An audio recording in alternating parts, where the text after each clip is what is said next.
Hello మిమ్మల్నేనండి. అందరికీ నమస్కారం. ఇరుముడి 2 ముడులు కాని భక్తుని హృదయంలో 2 శక్తులు. భక్తి, శ్రద్ధ. దీని గురించి తెలుసుకోవాలనుకుంటున్నారా? వీడియో స్కిప్ చేయకుండా చివరి వరకు చూడండి.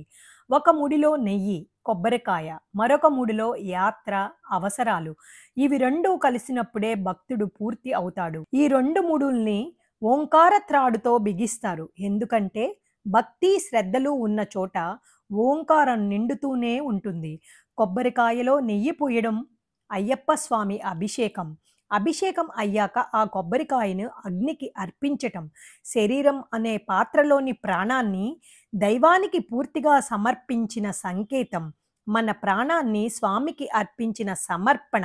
ఏరుమేలి పేటతుళ్ళై ఎందుకు ఆడతారంటే మనసులో పసురూప అజ్ఞానాన్ని నశింపచేయటం కోసం.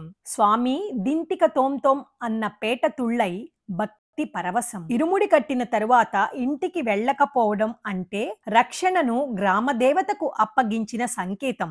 గురుస్వామి 3 సార్లు బియ్యం వెయ్యడం ఆది దైవికం, ఆది భౌతికం, ఆధ్యాత్మికం అనే 3 విఘ్నాలను తొలగించే సంకల్పం. ధ్వజస్తంభంపై ఉన్న గుర్రం స్వామి వాజీవాహన తత్వం. అడవుల్లో తిరిగే భక్తులను కాపాడే రక్షణ రూపం. నియమాలు: ఆహార నియమం, ఆచార నియమం, విహార నియమం, ఎలా ఉండాలి, ఎలా తినాలి, ఏం చెయ్యాలి అనే వాటి గురించి చెప్తుంది. ఇరుముడి అనేది సంచి కాదు, మనసును స్వామి వైపుకు తీసుకెళ్లే పవిత్ర యాత్ర. మీకు నచ్చినట్లయితే లైక్ చేయండి, షేర్ చేయండి, సబ్స్క్రైబ్ చేయండి. మీతో అనురాధ కంచర్ల.